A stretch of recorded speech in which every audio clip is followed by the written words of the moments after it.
जय जोहार, जय छत्तीसगढ़। संगवारी हो आप सबके स्वागत है सारिका सीधी शॉर्ट्स में। तो संगवारी हो आप मन बहुत जन कमेंट करते रहो दीदी ज्वेलरी ला कहाँ से खरीदे हो और कौन सा ज्वेलरी खरीदे हो दिखाओ करके। तो संगवारी हो वो वाला व्लॉग आ चुके है मोर चैनल में और कहाँ से खरीदे हूँ संगवारी हो वाला भी बताऊँ।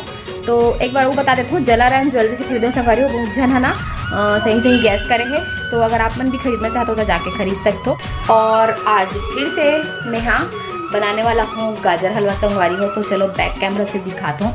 हमारे घर जब भी गाजर हलवा बनते ना संगवारी हो कम से कम 2 किलो के बनते का, बल्कि मोर हस्बैंड जी ला ना गाजर हलवा बहुत ज़्यादा पसंद है।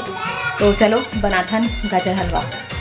संगवारी हो यहाँ पे देख सकते हो कितना सारा क्वांटिटी में बने कर पूरा पानी सोख दे रही से, मतलब बहुत देर से पकाते रहूँ। बाद दूध डाल के और चीनी डाल के फिर से पकाऊँ और फाइनली यहाँ पास हमारा गाजर हलवा बन के रेडी हो गए। तो मिलथन एक अच्छा से ब्लॉग के साथ, तब तक के लिए जय जोहार, जय छत्तीसगढ़। और पूरा ब्लॉग वीडियो मोर चैनल में आगे है संगवारी हो, समय निकाल के जरूर देखूँ।